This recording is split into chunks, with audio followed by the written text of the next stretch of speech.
Olá, pessoal, muito bom dia mais uma vez neste 4 de setembro e onde com enorme, imensa alegria eu recebo aqui a figura de um dos grandes brasileiros, uma grande esperança do nosso país, que já ocupou vários cargos, que conhece o Brasil como poucos conhece, tem inteligência, conhecimento, vivência, experiência em vários cargos que ocupou e que, mais uma vez, está aqui na luta política pelo nosso país, que é o meu querido amigo, ex-governador, ex-ministro, ex-vice-presidente nacional do PDT, prefeito de Fortaleza e muitas outras coisas. Ciro Gomes. Muito bom dia, Mário. Muito obrigado a você por expressar aí de forma tão gentil e calorosa aquilo que é talvez o maior atributo entre muitas virtudes da querida gente baiana, que é a hospitalidade e o carinho. Esse afeto esquenta o coração da gente. E eu estou aqui agarrado na luta. Estou chegando de Serrinha, uma palestra ontem, reunindo vereadores, estudantes, professores e empreendedores, pequenos, médios empreendedores da região, né, do Sisal, aqui na nossa querida Bahia, dando sequência à minha luta. Eu acho que cada brasileiro que tem a condição tem que ajudar o país a, primeiro, entender esse drama terrível que nós estamos passando e, em segundo lugar, construir caminhos, porque não é possível deixar que a desesperança tome conta, especialmente da nossa juventude. Ciro, uma coisa que eu acho engraçado, ontem eu estava pensando assim na nossa entrevista que quantas vezes a gente já conversou, já se viu há muitos anos e sempre com enorme alegria. Aí eu pensando o seguinte, tem gente no Brasil que diz assim, não, mas olha, esse Ciro é muito bom, ele é muito inteligente, ele conhece muito o Brasil, mas ele é um centro muito estourado.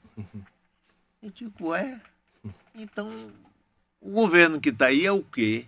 É atômico? É bomba de hidrogênio? As pessoas que dizem isso, elas não têm culpa, não é? Todo político é um ser humano, não existe esse negócio de anjo, não existe esse negócio de herói. Isso tudo é uma grande mistificação que os políticos nós mesmos produzimos para iludir as pessoas. E eu faço um outro estilo.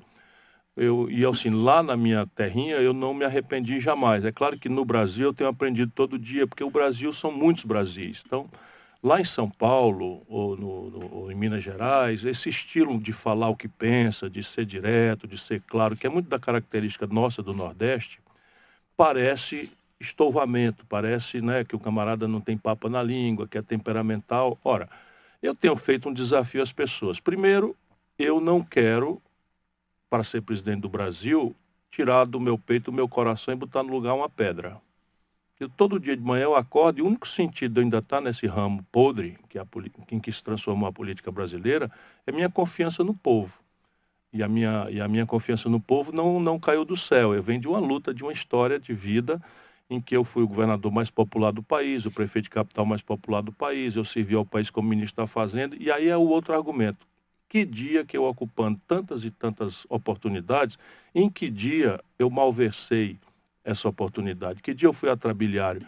Agora tem uma entrevista do Bolsonaro na televisão, no jornal Folha de São Paulo, agorinha mesmo, eu fico lendo as coisas na hora para não perder o passo, porque as notícias são tão frenéticas no Brasil.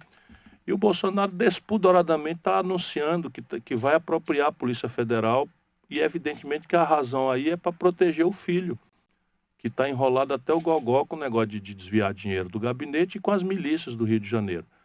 Se a gente não disser essas coisas, como é que o povo vai saber? E eu não tenho rabo de palha, né, Mário? Eu tenho 40 anos de vida pública, nunca respondi por um mal feito, nem para ser absolvido. Nada mais é do que a minha obrigação. E a minha obrigação é ajudar as pessoas a entender o que está acontecendo. Claro, eu agora não tenho mais os 30 e poucos anos que eu tinha quando eu fui ministro da Fazenda, agora eu tenho 61. E o cabelo vai ficando branco, vai fugindo da cabeça, a gente vai ficando um pouco mais sereno.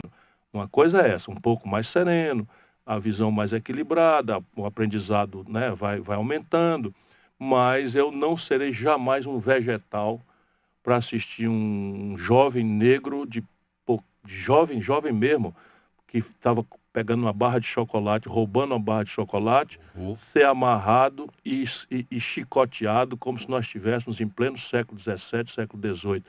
Isso é uma coisa que no meu coração, eu só não chamo de filho da puta quem faz um cara dele, porque eu agora sou um cara sereno, equilibrado. Né? Mas, francamente, o que é que alguém pensa disso? Você imagina se é meu filho? Eu fico sempre pensando nisso, se é meu filho. Eu estou educando ele, ele não pode pegar o chocolate, mas o filho da pobreza está com fome. O filho da pobreza é todo dia ouvindo falar, compre, compre, compre, e não tem o dinheirinho para comprar. Aí vai, pega um negócio desse, podia chamar a polícia, chamar sei lá quem, o conselho tutelar. Não, amarra o menino num negócio e chicoteia, eu vi a fotografia. Acreditável. Então o que a gente faz? A gente fica frio diante disso, bota isso na estatística? Não, então vamos achar outra aí, porque eu sou assim mesmo. Eu obedeço ao ditado da minha consciência. Ciro, me diga uma coisa. Nós estamos vendo aí 8 meses, 9, entrando no 9º mês do governo de Bolsonaro. A popularidade dele se desgastando cada vez mais.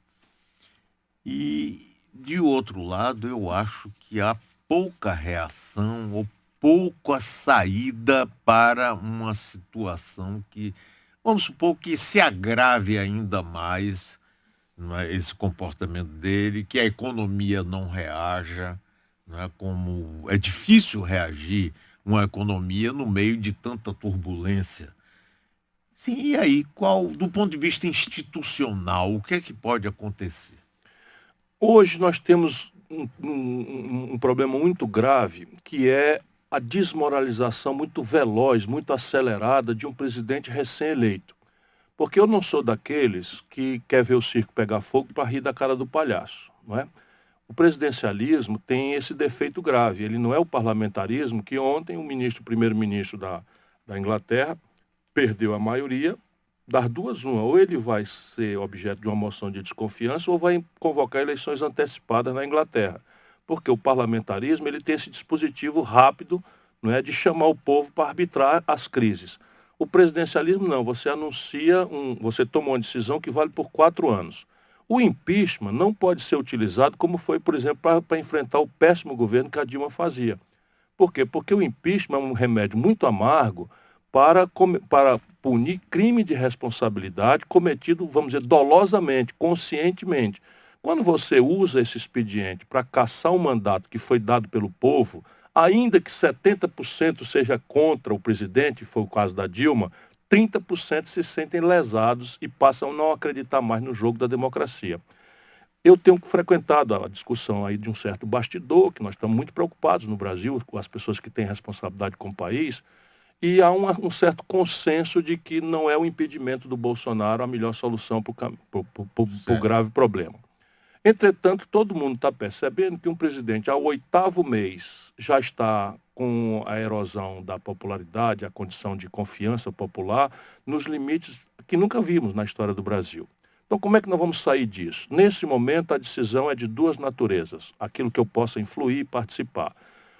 O fazer do Congresso Nacional uma instância, pouco importa, vamos dizer, a agenda conservadora que a maioria faz, mas nós estamos falando aqui da centralidade da crise institucional potencial do Brasil. Então, a primeira grande tarefa é obrigar o Bolsonaro a jogar o jogo dentro das regras da democracia e do Estado de Direito.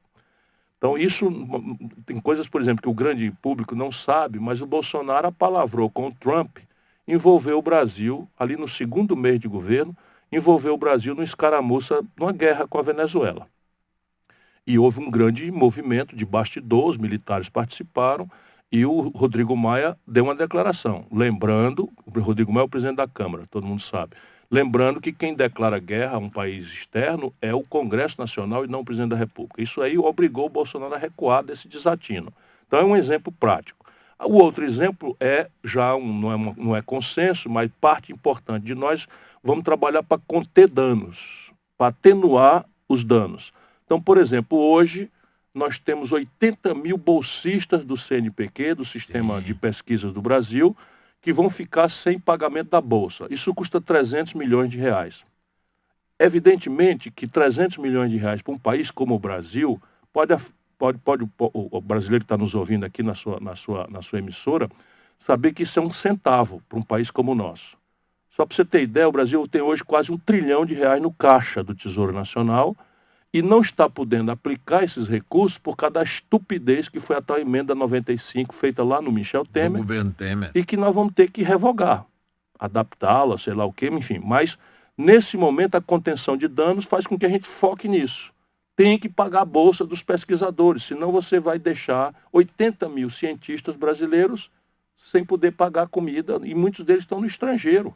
Isso não tem nenhum cabimento. Não, e com o dano que vai se e refletir é durante isso que eu ia anos dizer, e o dano é anos. mortal, porque um país que não Claro. investe na ciência, na tecnologia, é um país condenado Claro, ao atraso claro. e ao fracasso econômico. Então, eu estou dando 2 exemplos. Um é conter o itinerário do Bolsonaro. Você tem outras coisas contemporâneas. Por exemplo, o Bolsonaro está anunciando despudoradamente a manipulação da Polícia Federal.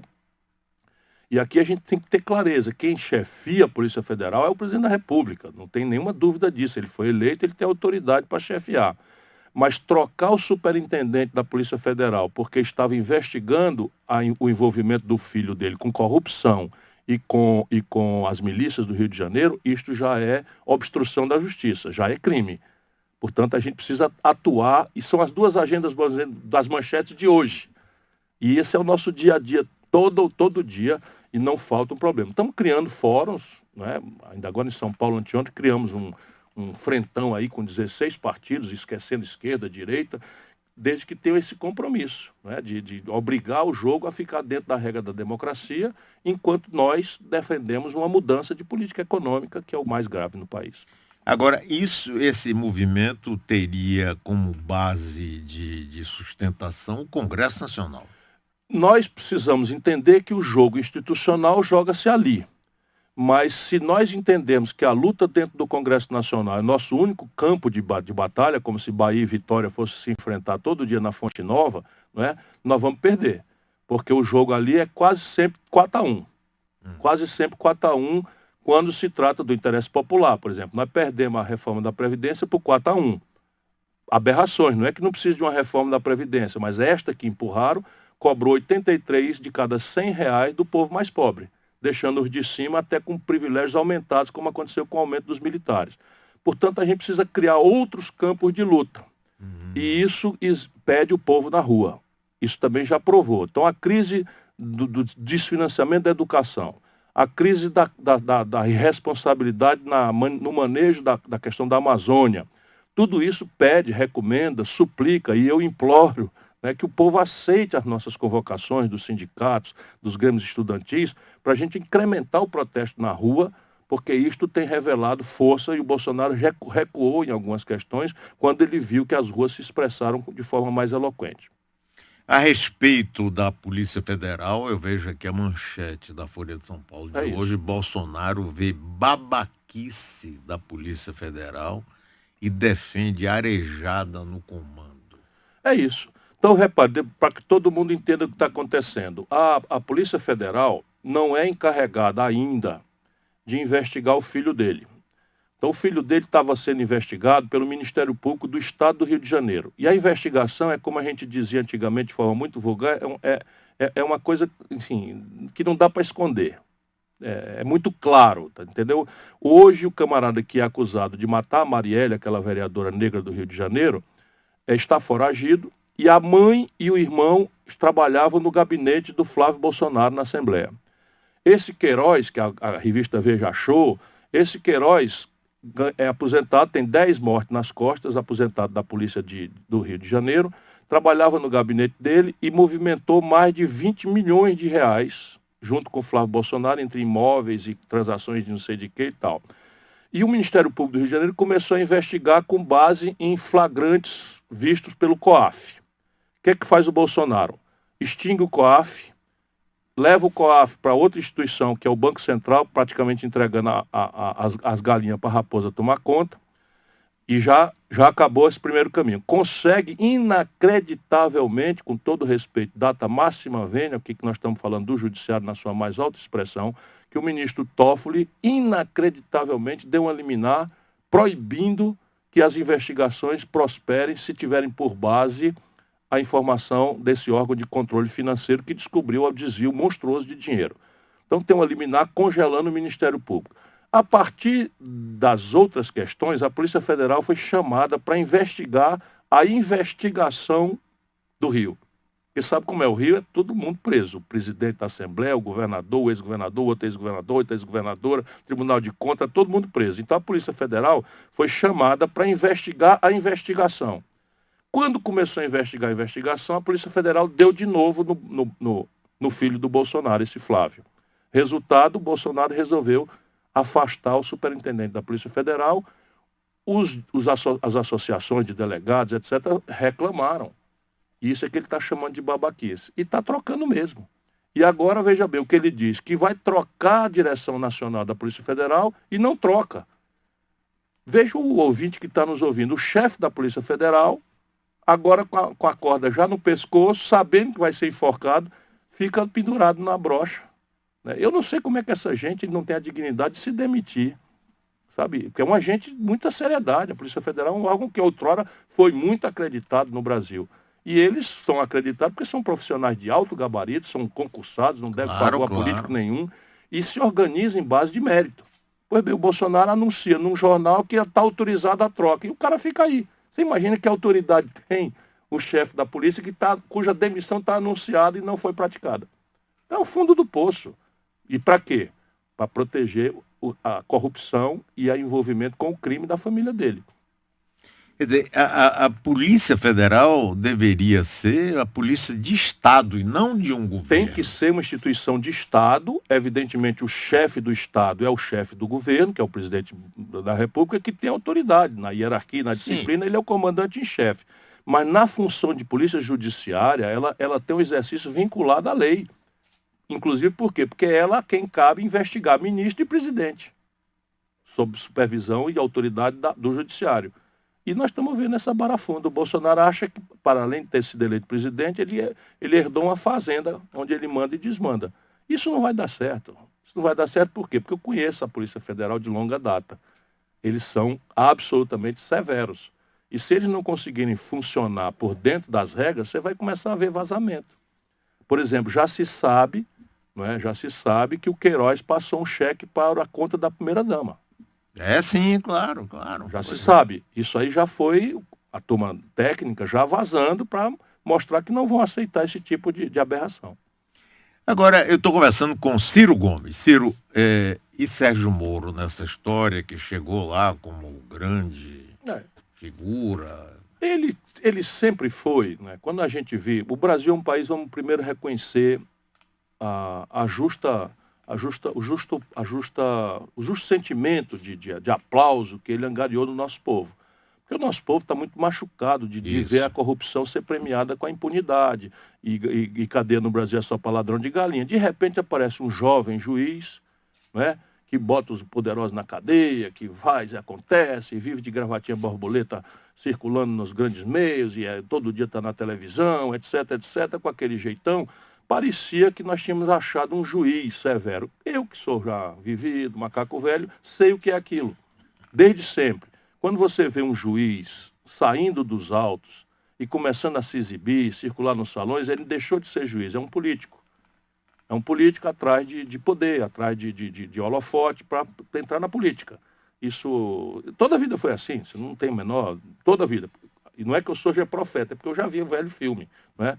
E eu comecei a dizer isso, aí eu comecei a dizer. Hoje, o que é que resta disso? Resta um cidadão que tem duas explicações impossíveis de serem dadas se a gente olhar o mundo, a experiência do mundo. Eu ando, agora, anteontem, jantei em São Paulo com Noam Chomsky.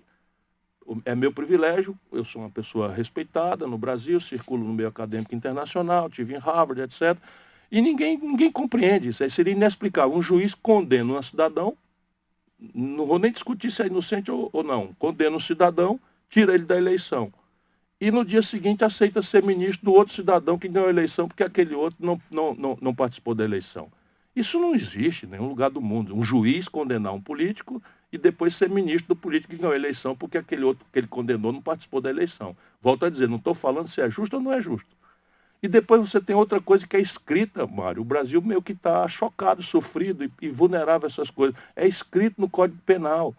O crime de corrupção passiva fala em receber vantagem ou promessa de vantagem para si ou para terceiros, utilizando-se da posição política ou institucional que tem. Ora, vamos pensar juntos. Se o Sérgio Moro, nós tivéssemos notícia de que ele recebeu a promessa de receber um saco de dinheiro para fazer o que está fazendo, o que fez, a gente chamaria de corrupto, ninguém teria dúvida. Claro, Pois claro. bem, ele não recebeu, consta, nenhuma promessa de saco de dinheiro. Mas é público, notório e não negado, é confirmado, que ele recebeu a promessa de um cargo vitalício no Supremo Tribunal Federal. Ora, isso é vantagem. O cidadão ser juiz singular de uma vara que em começo de carreira e já tem uma promessa de virar ministro do Supremo Tribunal Federal antes das eleições, isto é uma oferta de vantagem, uma promessa de vantagem, e o nome disso é corrupção. Então veja, um politiqueiro corrupto. Ora, é tudo isso que ele queria dizer que não era. E, lamentavelmente, a grande decepção da maioria do povo brasileiro está se agravando na medida em que esses diálogos, essas conversas porcas, estão sendo vazadas. E aí a gente precisa ajudar a população a entender uma coisa. O argumento deles é que esse vazamento é ilegal, e é mesmo. Só que nós temos duas coisas. Quem não pode usar informação privada são as autoridades. Então a polícia não pode invadir seu telefone, o Ministério Público não pode invadir suas conversas no WhatsApp, porque a lei não permite. Mas o jornalismo é absolutamente livre para cumprir a sua missão democrática, que é obter informação e divulgá-la. E isso é protegido no artigo 5º da Constituição Federal Brasileira de forma clara e explícita. Né? Ao jornalista é assegurada a ampla liberdade de expressão, assegurado o sigilo da fonte. Portanto, o Glenn Greenwald não cometeu absolutamente nada errado e não está envolvido em nenhum tipo de ilícito, porque o papel do jornalismo, tão essencial para a democracia como o ar que a gente respira, é devassar as informações e informar o povo. Que as autoridades façam aí sua tarefa. Vão lá fazer um inquérito, saber quem foi que devassou, prenda quem fez a coisa errada, etc. Mas jamais constranger o jornalismo, nem muito menos mentir dizendo que aquilo não é verdade, porque aquilo é rigorosamente verdade. E engraçado é que numa proposta que tinha sido apresentada pelo grupo lá, pela República de Nas 10 Curitiba, medidas contra a corrupção. eles admitiam Ele o diz lá uso- que o juiz não pode, ministro não pode ir para o Supremo. Ministro do Executivo, uma das 10 medidas consideradas por ele como corrupção, é exatamente isso. Não poderia, dependendo da maluquice deles, que um ministro de Estado, tipo Gilmar Mendes, tipo Toffoli e tal, não poderia ser nomeado para o Supremo Tribunal Federal. Então, eles propõem, não é, como 10 medidas contra a corrupção, aquilo que é corrupção mesmo. Né? Agora, outra coisa também é que eles ficam o tempo todo dizendo que essas mensagens não reconhecem as mensagens, mas teve uma procuradora que chegou a pedir desculpas pelo que ela falou sobre a morte dos parentes Eles de estão Lula. orientados por um bom advogado. Então, eles estão orientados por um bom advogado. No primeiro momento, eles reagiram de uma forma absolutamente que confirmavam com clareza a veracidade das conversas porcas deles. Mas, em seguida, se aconselharam naturalmente, porque tudo isso vai virar processo, né? Eles se aconselharam com um bom advogado. Então, o bom advogado está querendo usar o princípio do indubio pro réu, porque no direito, que eles nunca respeitaram, na dúvida, você não pode condenar. Na dúvida, o princípio manda que você absolva.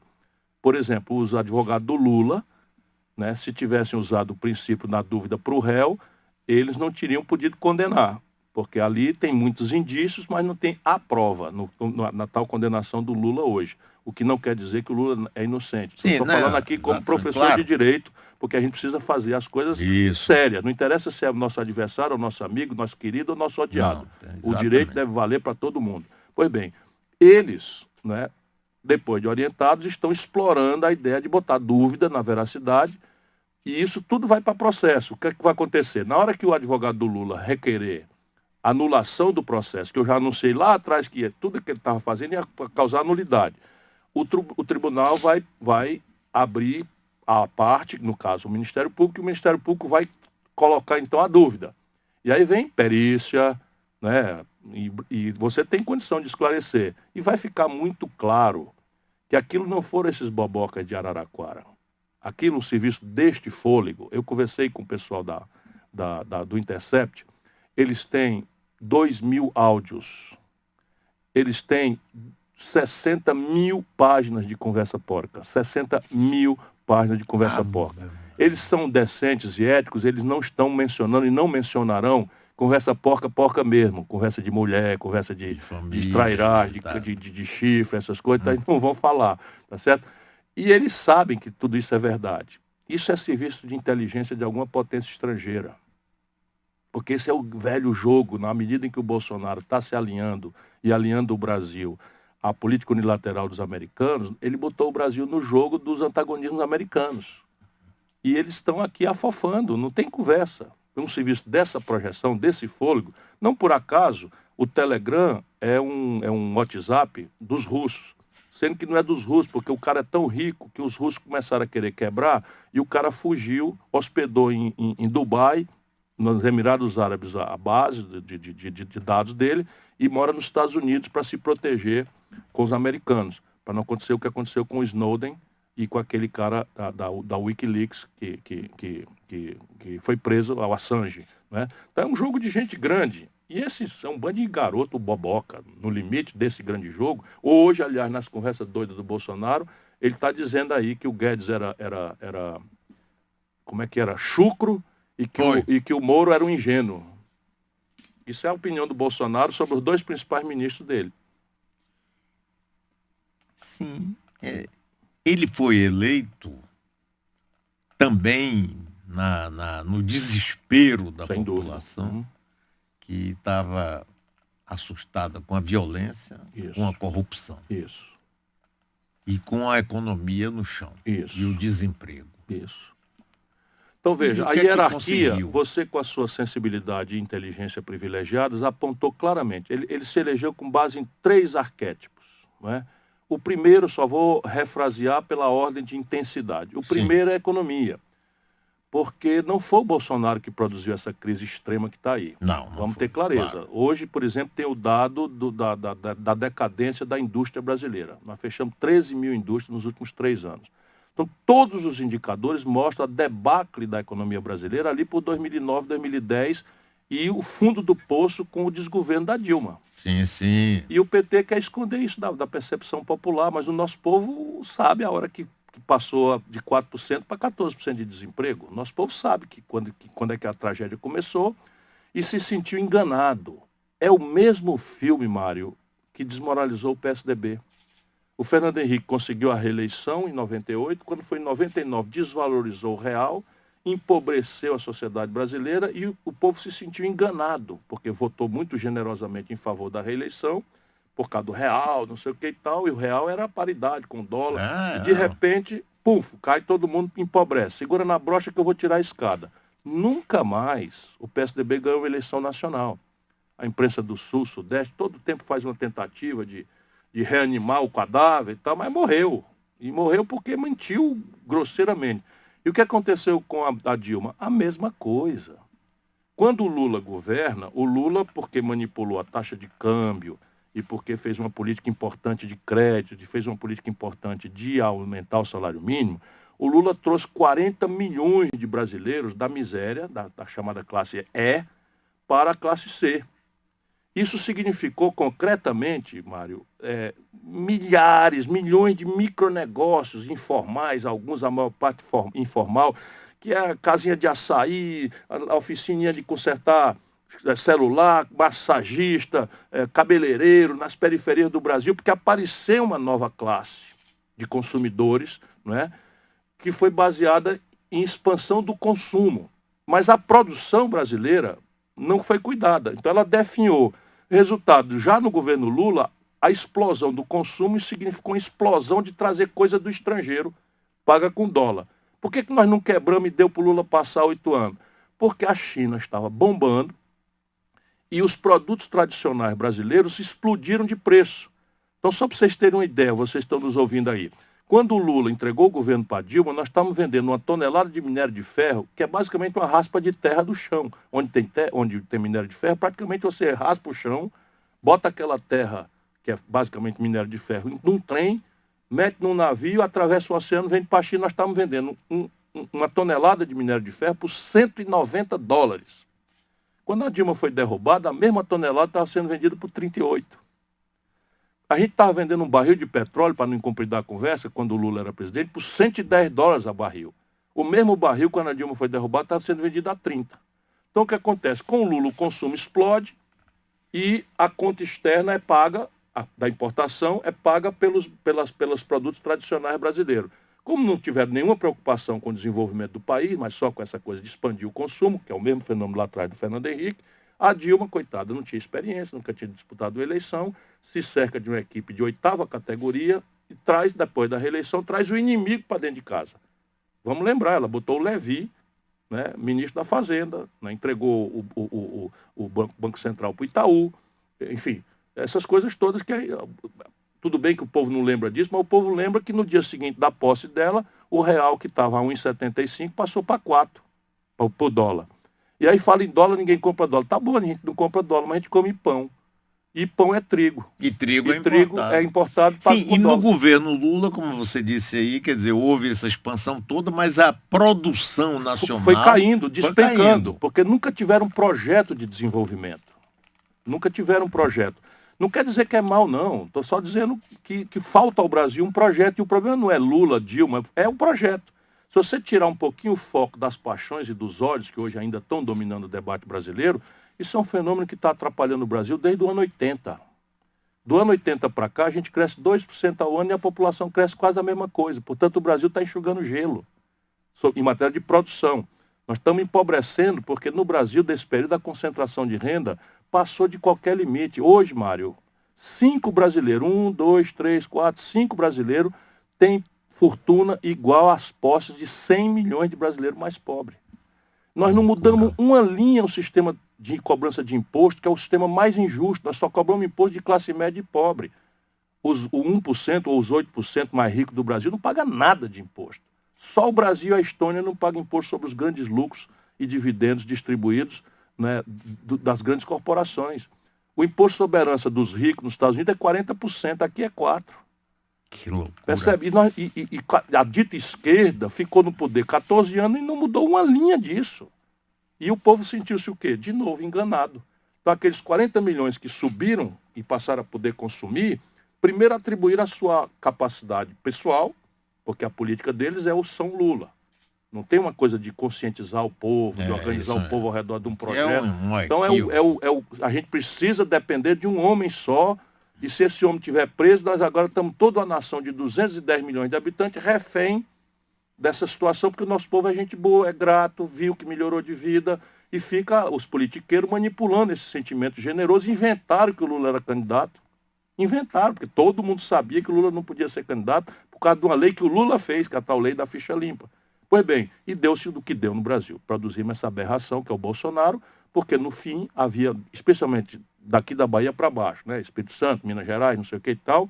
Se o Lula aqui é bem querido, para baixo é odiado, violentamente. O Haddad foi prefeito de São Paulo, perdeu as eleições em São Paulo, na reeleição, né, ele perdeu para nulo e branco. Ele tirou 16% dos votos 2 aninhos atrás. E o Lula, achando que podia fazer a mesma coisa que fez com a Dilma, dedaço, botar o cara, continuam na mesma coisa.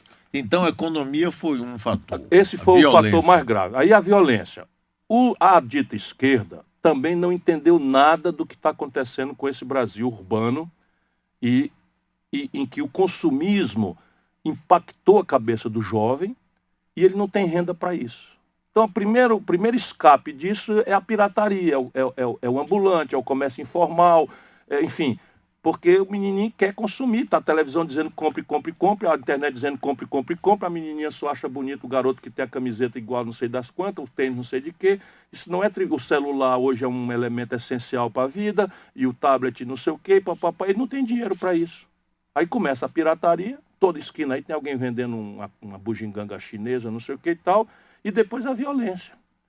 Vamos, se a gente não tiver uma pedra no lugar do coração, e o meu coração está aqui cada dia mais caloroso por isso. se você é pai ou mãe, especialmente as famílias desestruturadas, uma mãe, 70% dos lares é uma mulher que toma conta de 2, 3 verdade. meninos sem ninguém para ajudar, e às vezes deixa o menino em casa sem ninguém para tomar conta porque não tem creche, etc. O que está na cabeça dela? Esse menininho vai ser preso ou morto pela polícia ou morto numa briga de gangue. Ela vive apavorada. Quem é que ajuda ela? Não é o governo, são as igrejas. Começaram a surgir as igrejas, né, especialmente as neopentecostais, que estão na favela, que estão ali. E a turma, a esquerda, a dita esquerda, despreza isso. Colide com a moral popular. Fica com essas agendas identitárias, tudo justo. Tudo justo. Não, nós temos que ter cuidado com a diversidade sexual. Também acho.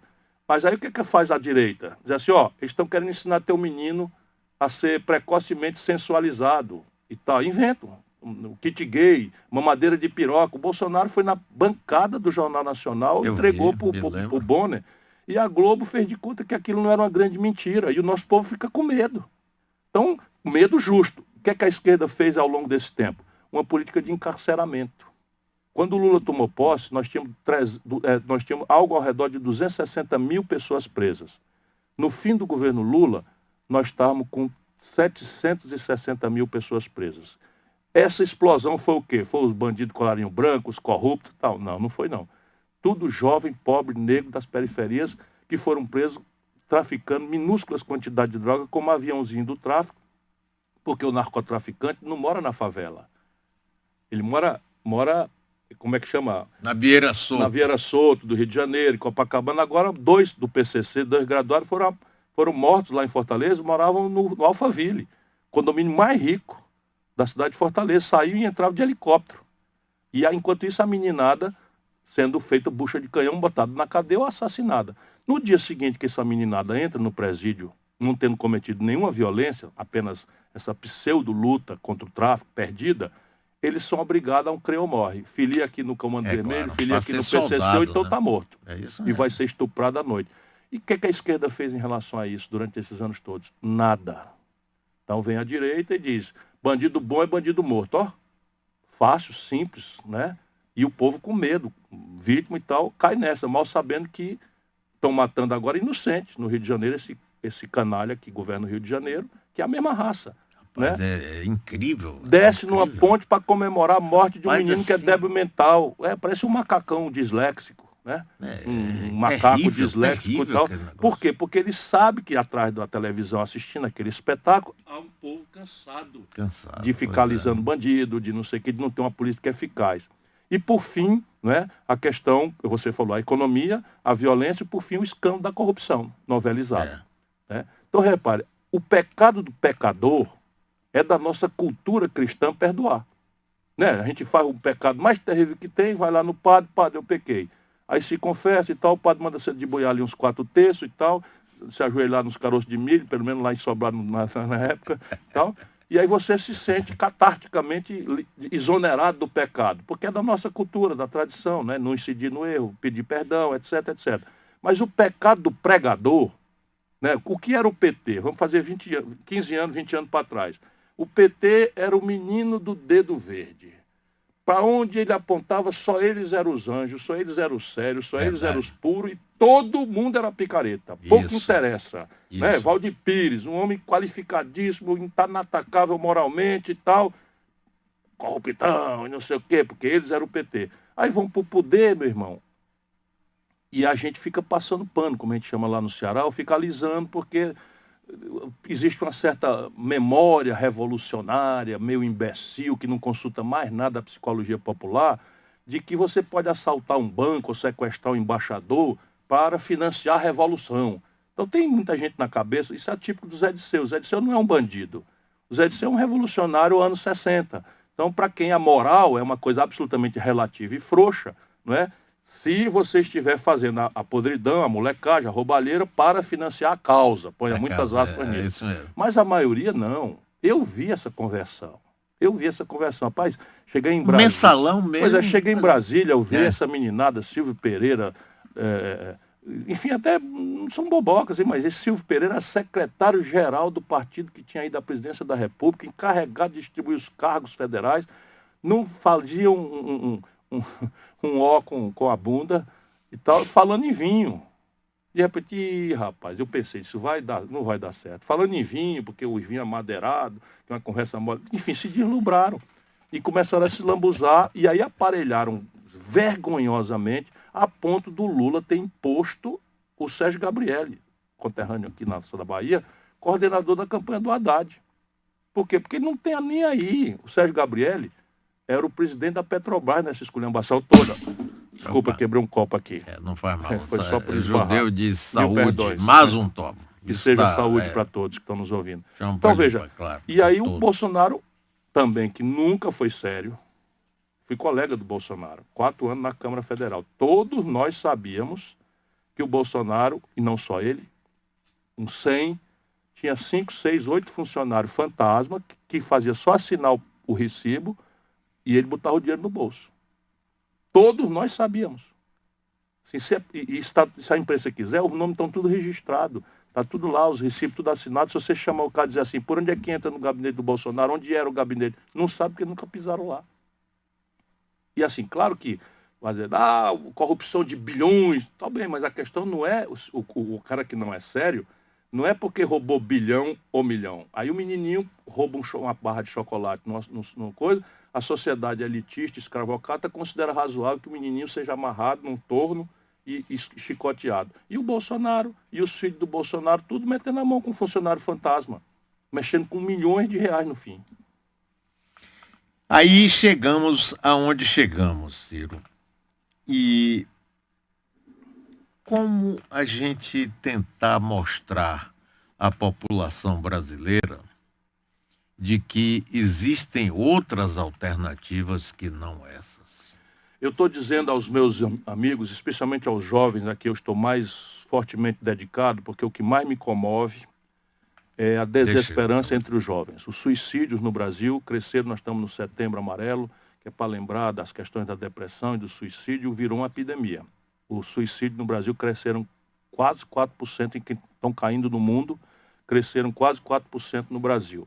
E evidentemente que isso é só um extremo, mas o desalento, a descrença na política como linguagem da democracia, isso é o maior mal que está acontecendo no Brasil. O resto tudo a gente dá um jeito se o povo não perder a crença. E eu acho que a gente só enfrenta isso com 3 questões. Uma, a ideia. O Brasil não precisa passar pelo que está passando. Por exemplo, toda a lógica dessa gente é que o Brasil está quebrado, não tem dinheiro para nada, e que nós temos que exigir do nosso povo um sacrifício, mesmo quem já não podendo dar nada tem que dar mais e tal. Isso é uma grande mentira. O déficit esse ano é de 130 bilhões de reais. Se o Brasil cobrar igual o mundo inteiro faz, em mundo inteiro, menos a Estônia, um minúsculo país do leste da Europa, o imposto sobre os lucros e dividendos empresariais das grandes corporações arrecada 70 bilhões de reais em 12 meses.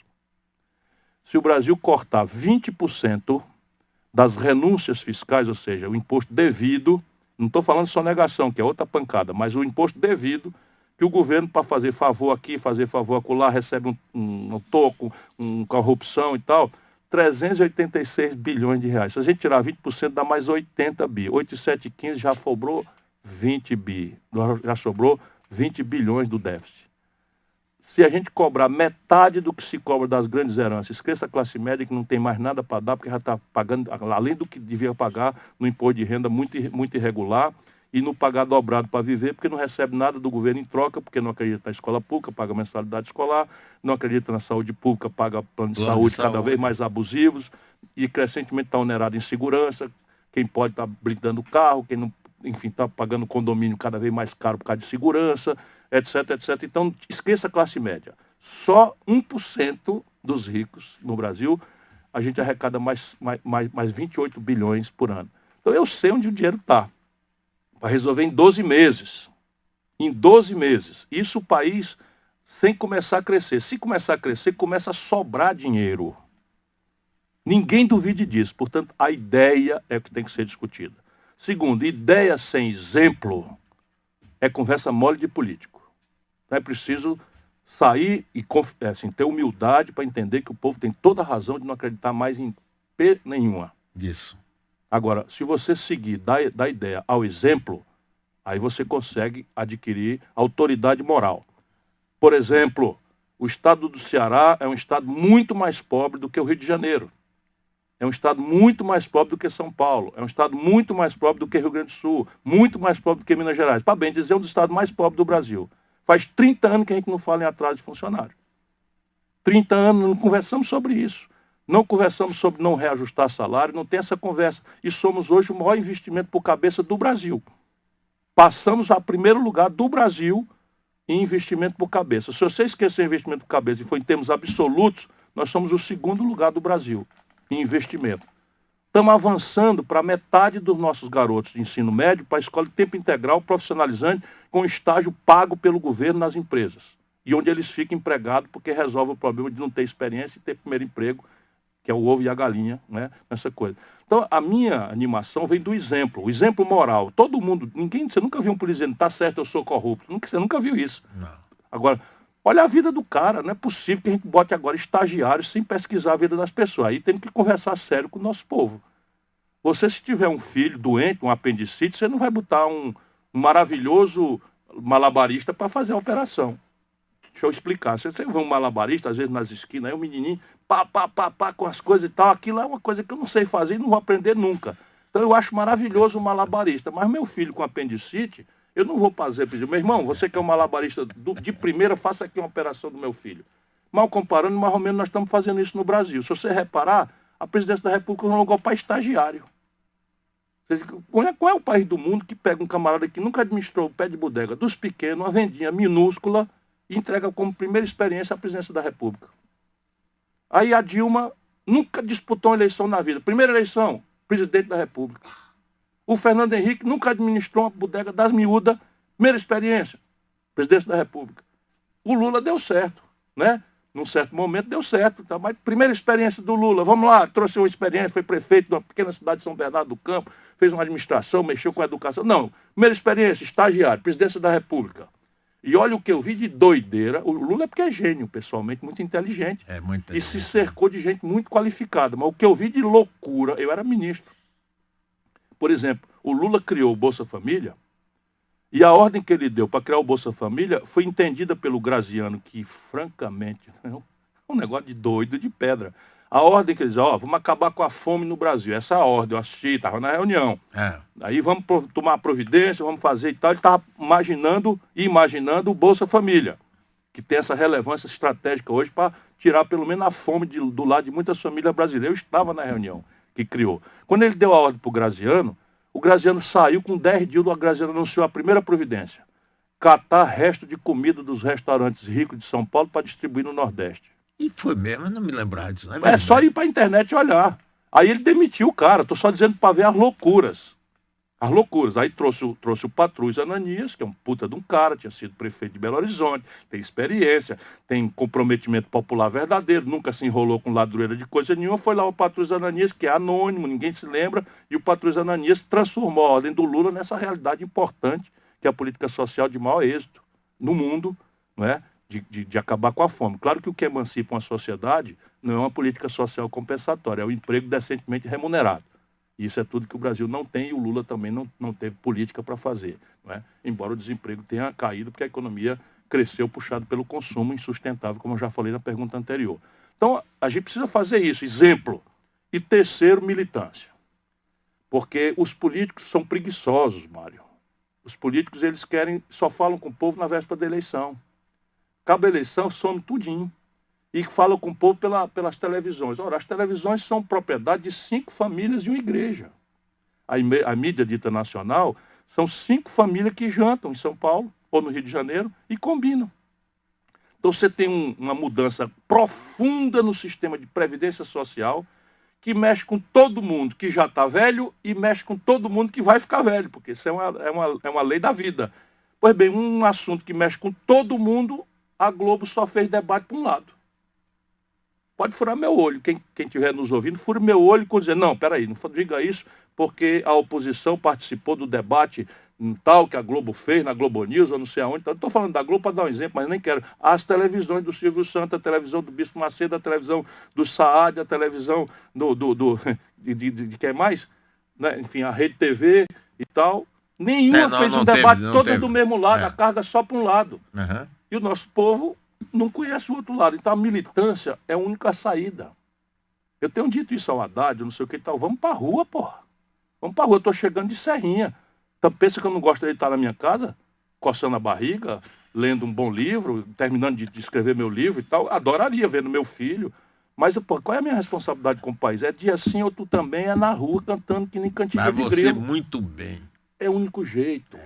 Quem ama o Brasil tem que ter ideia, tem que dar exemplo e tem que ter militância. São as 3 coisas para responder a sua pergunta, embora tenha sido muito cumprida a resposta. Não, mas foi ótimo. Ciro, outro dia eu estava vendo uma coisa seguinte. Várias empresas grandes, multinacionais, como a Siemens, General Electric e outras, já se envolveram em casos de corrupção. E nenhuma delas, quer dizer, pagaram o que tinham que pagar. Volkswagen, Pois é, Volkswagen, General General Motors, todas. Mas não deixaram de existir. Aqui no Brasil, além de pagar, Citibank, todas sumiram. todas as seguradoras americanas. Isso é uma pergunta chave, Todas Mário, que você sumiram tá e a falando. gente está perdendo De com novo, isso. a imprudência, não é, da gente deixar um grupo de garotos vaidosos, prepotentes. Esse cidadão Dallagnol fala em nome de Deus. Eu, como tenho muita fé no meu coração, eu conheço a Escritura. Não é? E um dos ditados da Escritura é não jurar o seu santo nome em vão. Isso aí quer dizer o seguinte, você não pode andar falando o nome de Deus em coisas mundanas, em coisas da vida do pecador, do humilde. A gente, sabe, só muito poucas pessoas, e devem ter muita humildade quando tiver a intuição da mensagem divina, e não inventar a mensagem nova. A mensagem está escrita. Por isso a gente chama as Escrituras. Essa é a palavra de Deus. Eu tenho muita fé.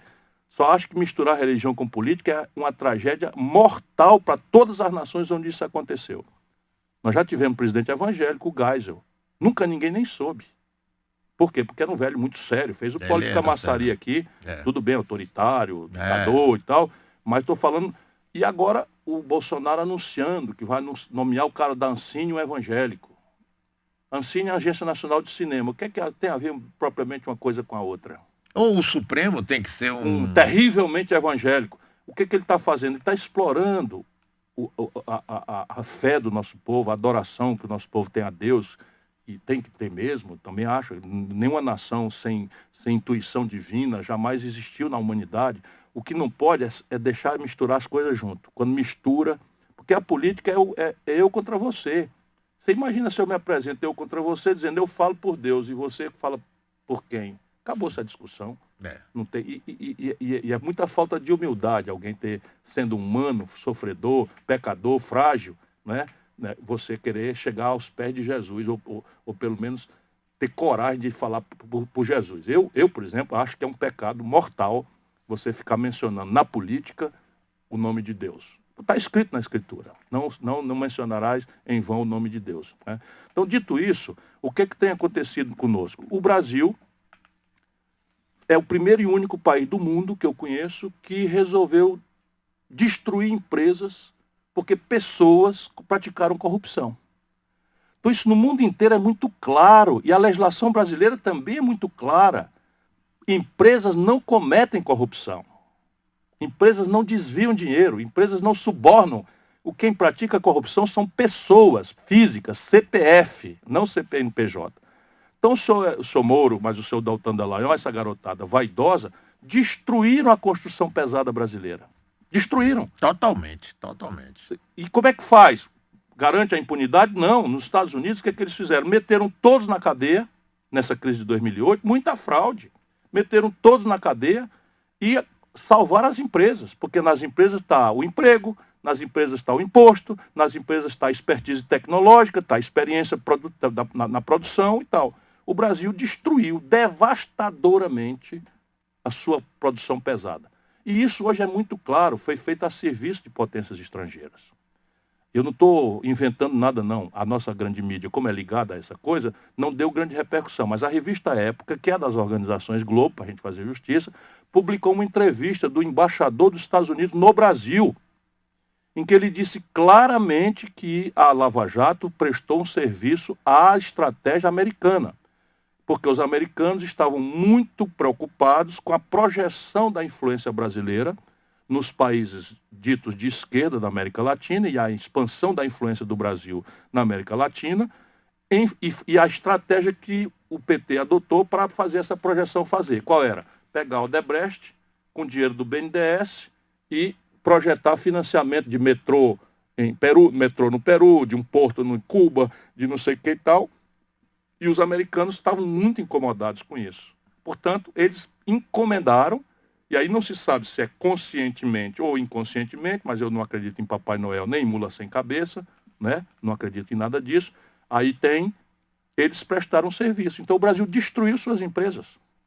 Assim, mal comparando, é como se você tivesse uma vaca muito boa, que lhe dá 12 litros em 2 ordenhas por dia, e um queijinho, e uma cria por ano, e tal, e de repente pesteou de carrapato. O que eles resolveram? Dar um tiro na testa da vaca. Então nós estamos destruindo o sistema de petróleo e gás, entregamos a Embraer para a Boeing, né? Entregamos a Embraer para a Boeing. O sistema de gasoduto da Petrobras foram entregues aos estrangeiros. Aí a Petrobras, em 3 anos, vai pagar de aluguel aquilo que recebeu pelos gasodutos. Tudo molecagem, sabe? Tudo vagabundagem. E o discurso por cima da mesa, moralidade, punir a corrupção, botar na cadeia os caras. Olha aí o que fizeram. Então, recuperaram algo ao redor de 3 bilhões de reais e destruíram um ativo de 140 bilhões de reais, esses canalhas que estão aí no poder. E agora a gente vê o posto Ipiranga querendo insistir na volta da CPMF. Mentindo, né? Mentindo, porque na campanha, e isso aqui é uma coisa grave, né? Na campanha o Bolsonaro falou violentamente contra a reforma da Previdência. Votou contra a reforma da Previdência do Temer, que já era a campanha, pré-campanha. Aliás, votou contra a do Lula, votou contra a da Dilma, votou contra a do Fernando Henrique, votou contra a vida inteira. Na campanha ele dizia, exigir idade mínima de 65 anos para um nordestino é uma desumanidade, é um crime e tal. Foi lá e fez exatamente o oposto do que falou. Isso é que destrói a política. É o camarada dizer de manhã uma coisa que não serve para de tarde. Por isso que o nosso povo não acredita mais e por isso o exemplo tem que ser mais importante do que a palavra. E agora a questão da carga tributária. E aí, de novo, com cobrança daquilo que o mundo cobra, o imposto sobre lucros e dividendos das grandes corporações. Aí diz assim, 20% de desconto nas renúncias fiscais. Isso é mirabolância? Nós já fizemos no Ceará. O Ceará, comigo, era o estado mais agressivo, rivalizei com a Bahia, com o Pernambuco, com São Paulo, para tomar indústrias, para levar indústrias para o Ceará com uma política muito agressiva. Portanto, não tem nenhum problema de fazer incentivo fiscal. Só que uns 4, 5 anos atrás, a gente vendo a nuvem da crise, chamamos todos, nós somos coesos politicamente, chamamos todos os empresários, botamos numa sala grande, num auditório, e mostramos as contas e mostramos a nuvem da crise chegando e dizendo, ó, nós vamos, na bonança todo mundo teve um incentivo, agora na seca nós vamos precisar um sacrifício e para vocês tocou cortar 15% dos benefícios que vocês têm. Ah, chiaram, confusão e tal, mas no fim compreenderam, porque nós fomos sérios e tal, tiramos 15% dos incentivos. Se a gente fizer isso no Brasil, com o tamanho da crise que tem, acabou-se. Nós vamos conversar agora sobre a revogação da PEC 95 para poder resolver o problema de paralisia das universidades, de corte das bolsas, né, do SUS que está em pandarecos, uma série de custeios da União Federal e a retomada de 24 mil obras paradas. O Brasil está na mão de gerar 1 milhão de emprego em 6 meses. Por quê, Mário? Você tem... A obra já está licitada, o projeto está feito, a licença ambiental já está feita e você está com elas paradas. E esse é um setor de infraestrutura e construção civil que emprega gente que não tem muita qualificação, nós não importamos para fazer isso, nenhum insumo do estrangeiro, está na mão fazer. Aí o que eles fazem? Não, faz a reforma da Previdência que só vai dar fruto daqui 10 anos, não tem nenhum efeito no próximo ano. Nada, nenhum, nada, zero. Mentira, zero, emprego. Mentira mesmo. Efeito emprego nenhum, Nenhum, zero. E agora, na reforma tributária, ao invés de ir para cima do 1% mais rico, a mesma coisa. Bíblia, ninguém pode servir a 2 senhores. Se você quer servir a 2 senhores, ou você serve bem a um e desserve ao outro, ou serve ao outro e não desserve a um. Está escrito na Bíblia. E eles não querem servir a 2 senhores, eles estão aí para servir aos barões, aos ricos, ao baronato do setor financeiro. A propósito, número, para a gente dar exemplo. A economia rural brasileira perdeu 3% da renda nos 8 meses de Bolsonaro. Pudera com as maluquices que ele está fazendo, fechando mercados. O comércio brasileiro fechou 220 mil pontos nos últimos 3 anos. a indústria brasileira fechou 13 mil pontos de industriais do Brasil. Portanto, toda a economia real está em pandarecos. E os bancos, 5 bancos, anunciaram lucro no semestre de 50 bilhões de reais. Ou seja, terão um lucro de 100 bilhões de reais. Se a economia real, a roça, o comércio, a indústria, está tudo em pandarecos, de onde é que está vindo esse dinheiro? Dos cofres da viúva, do dinheiro que não tem para as universidades. E esse é o grande problema.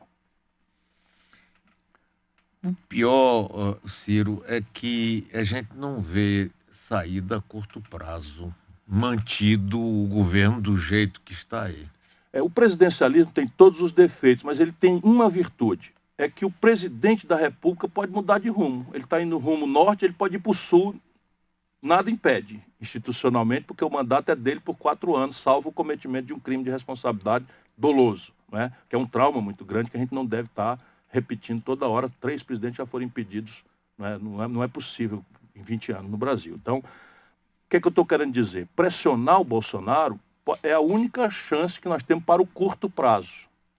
E ele já mostrou que pressionado ele afrouxa. Ele afrouxa. É só você dizer, não, Bolsonaro na crise da Amazônia começou valetão e tal, porque as ONG que estão fazendo, aí começou a onda, o fogo chegou perto do paletó dele, ele já, não foi bem assim que eu falei, vou tomar conta, já está o exército lá na Amazônia e tal. Ou seja, ele já está ensinando o caminho. Cabe nós do lado de cá, né, esquentar a rua. Mostrar para ele, e se a gente não acredita mais na política em abstrato, vamos pelas causas. A educação, os cientistas, a universidade, a estudantada, né? Esquenta a rua. Vamos esquentar a rua, vamos ocupar a rua. Dia 7 de setembro é dia de comemoração da independência do Brasil, e independência é uma coisa que a gente tem que construir todo dia. Hoje o Brasil é um país subordinado à prepotência dos estrangeiros que o Bolsonaro patrocina. Não estou exagerando nada. Entregou uma cota de 750 mil toneladas de importação de trigo aos Estados Unidos, expandiu agora a cota de importação sem tarifa de álcool. Toda a indústria sucroalcooleira brasileira vai começar a sofrer mais constrangimento do que já está sofrendo, porque sem nada de contrapartida, aumentou a cota. O Trump comemorou no Twitter dele lá, nada. Entregou a base de Alcântara aos americanos, proibindo o brasileiro, autoridades brasileiras, de entrar num pedaço do território brasileiro. É um enclave que, se a gente consumar, nunca mais nós vamos sair dali, eles vão sair dali. Vai ficar igual Guantánamo. Igual Guantánamo em Cuba. Boa lembrança sua. Né? Enquanto isso, então o Brasil está fazendo todas essas entregas. Portanto, a independência, dia 7 de setembro, é um dia da gente se lembrar de Tiradentes. Não estou pedindo para ninguém ser esquartejado, nem morto, nem nada, mas ele foi morto, esquartejado para defender a nação brasileira. Para lembrar de Zé Bonifácio, o fundador da nação brasileira. Então, se a gente, no Brasil de hoje, tem altura para ser um país independente, vamos mostrar isso na rua. Vamos mostrar isso na rua, vamos protestar. E esse é o único caminho no curto prazo que nos resta. Aqui tem um ouvinte perguntando como conquistar o eleitorado das classes D e E. Ideia, exemplo e militância.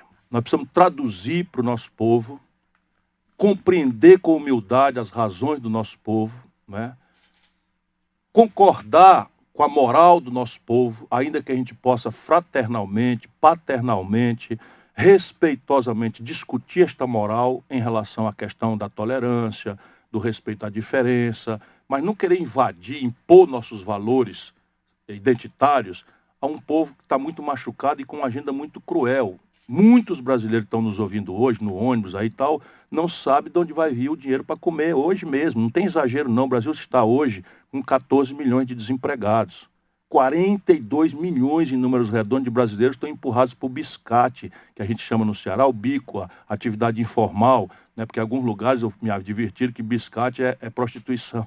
Lá no Ceará não, biscate é atividade informal, é o camelô, é o camarada que está se virando. Biscate, né? Então 42 milhões, Mário Kertz. 42 milhões de pessoas sem proteção de nada. E aí a única proteção que as pessoas têm é o templo.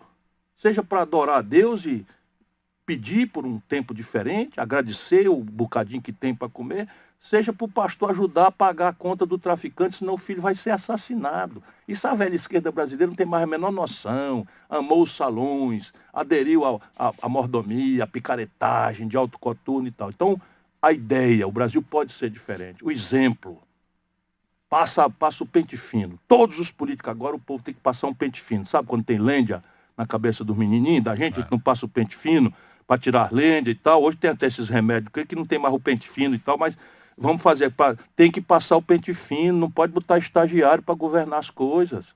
Né? Tem que exigir a experiência. Quando ele estava lá, ele fez alguma coisa parecida com as palavras bonitas que ele fala, porque todo político sabe falar palavras bonitas, senão não era político. Né? Você manda fazer operação de cirurgia de apendicite para um maravilhoso malabarista. Então, essas coisas traduzir para o povo. E militância, temos que ir procurar o povo, pedir desculpa pelas cagadas, vamos falar a verdade. Nós fizemos muita coisa, estou falando nós para não botar culpa em ninguém, mas foi feita muita coisa errada desse lado, né, da política brasileira. É verdade. E se a gente não tiver humildade para reconhecer isso, não teremos mais autoridade para conversar com o povo. Você acredita nisso e está envolvido nisso? Eu digo a você, eu preciso acreditar, porque senão a minha vida não faz sentido. Eu também acho. Sabe, a minha vida é dedicada a isso. E eu sei que tudo isso pode ser diferente. Volto a dizer, não pense que o Ceará é um paraíso. O Ceará é um lugar muito pobre, de dificuldades grandes. Mas lá a gente conseguiu isso. Uma coesão, um projeto. Por exemplo, hoje é o estado do semiárido do Nordeste que tem 100% da sua estrutura hídrica pronta. Então, se depender só de Deus e dos projetos que nós fizemos, não falta água mais nesse pedaço de chão do Nordeste brasileiro. Hoje o Ceará tem o melhor IDEB do Brasil. O IDEB é o Índice de Desenvolvimento do Ensino Básico. O melhor IDEB do Brasil é a minha cidade, onde nós começamos, Sobral.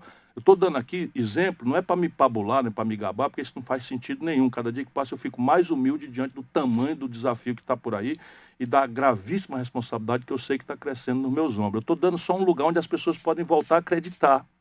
Porque se um estado pobre, miserável do Nordeste faz, como é que esse país extraordinário como é o Brasil não faz? Faz, não tem dúvida. O que está falhando no Brasil é a política.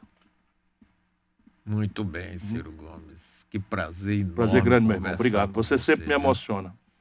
Não, aí, olha, eu estou nessa luta com você, pode acreditar. Eu acredito nisso, eu acho que é isso. E aqui eu faço a minha militância, sofrendo às vezes, muitas vezes você vem e xinga. O tempo está duro. O tempo está duro. Para artista, você agora invadir um espetáculo do Gustavo Mendes, um humorista, lá em Teófilo Otoni. Vou falar aqui para a gente dar exemplo.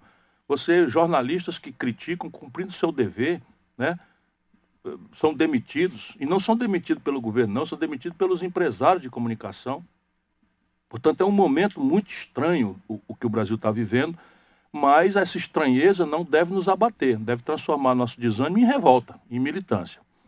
Exatamente. Grande Ciro Gomes. Aqui Grande você Mário sabe Kempis. que essa tribuna é sua. Muito obrigado a você pela oportunidade e obrigado a gente querida da Bahia. O Brasil tem jeito, nós vamos dar um jeito nisso aí, todo mundo junto. Valeu. Intervalo lá. Plano de